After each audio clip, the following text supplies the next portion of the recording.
Masih ingat ketika Pak Amran Sulaiman usai dilantik sebagai Menteri Pertanian pada 25 Oktober 2023 lalu untuk menggantikan Syahrul Yassin Limpo yang ditahan.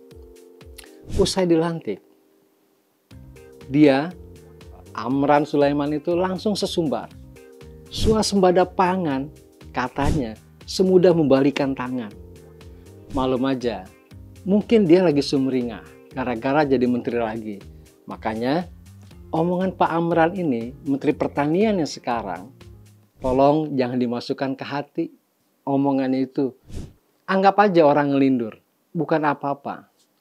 Swasembada pangan ini adalah komponen penting dari ketahanan pangan kita yang ternyata sedang morat-marit.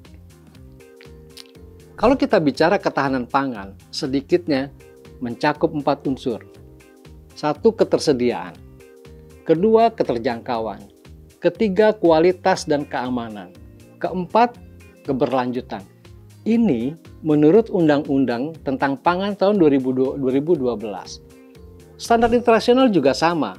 Ketika mengukur ketahanan pangan, 4 komponen tadi itu yang jadi acuan. Nah, jika mengacu pada data Economist Impact, lembaga yang ada di dalam naungan kelompok atau grup di Economist Group, posisi Indonesia di Global Food Security Index atau peringkat ketahanan pangan selalu ada di urutan 60 dari 113 negara yang disurvei.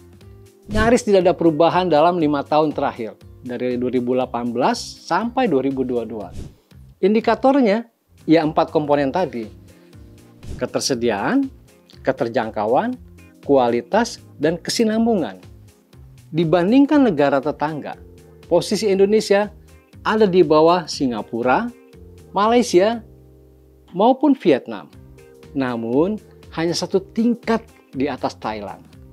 Skor terbaik Indonesia di bidang ketahanan pangan versi Global Food Security Index terjadi pada tahun 2018 ketika skornya 63,6.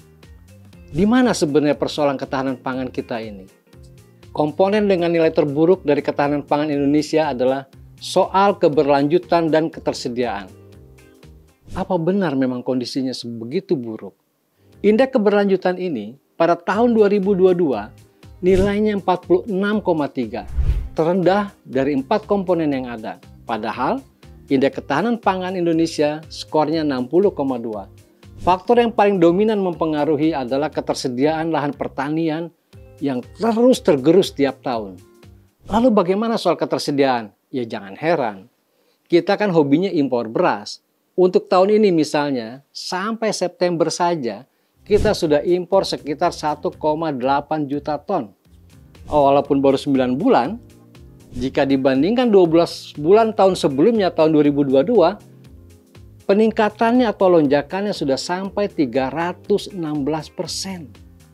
Bahkan soal ketahanan pangan yang mengkhawatirkan ini, Badan Pangan Nasional atau Bappenas juga sudah mengeluarkan data.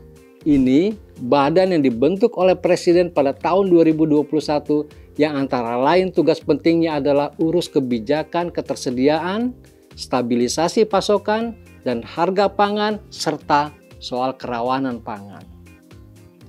Badan Ketahanan Pangan ini pernah mengeluarkan analisis tentang daerah-daerah rawan pangan di Indonesia yang termuat dalam buku Indeks Ketahanan Pangan tahun 2022. Hasilnya, ada 18 provinsi yang indeks ketahanan pangannya melorot dibandingkan tahun sebelumnya. Daerah mana saja yang mengalami penurunan terburuk itu?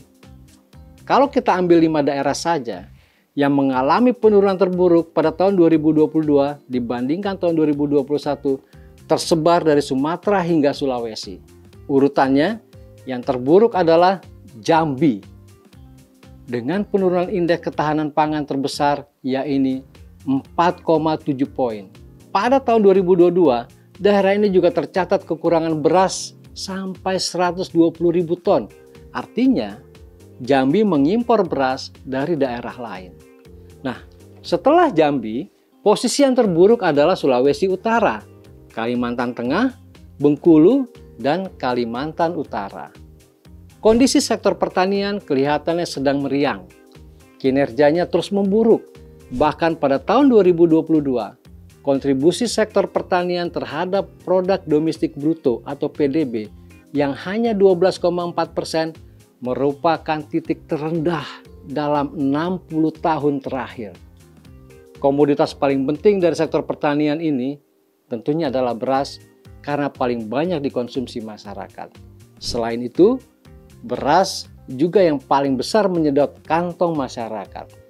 Namun memang yang dimaksud dengan pangan, kalau kita bicara ketahanan pangan, bukan hanya beras, tapi sumber hayati produk pertanian, perkebunan, perikanan, peternakan, serta perairan, baik yang diolah maupun tidak.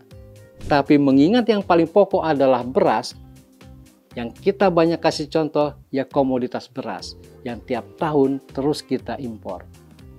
Inilah yang dijanjikan oleh Menteri Pertanian Amran Sulaiman bahwa untuk swasembada beras semudah membalikan tangan.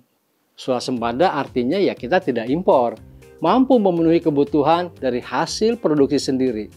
Tapi tak mudah, karena luas sawah terus menciut jadi pabrik-pabrik atau perumahan, pupuk yang mahal, dan segala persoalan lainnya.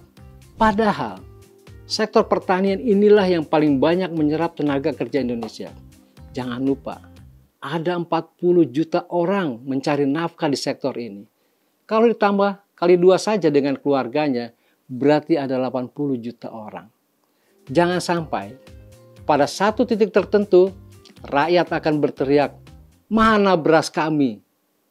Pekerjaan besar bagi pengelola pemerintahan ke depan. Eling lan waspada.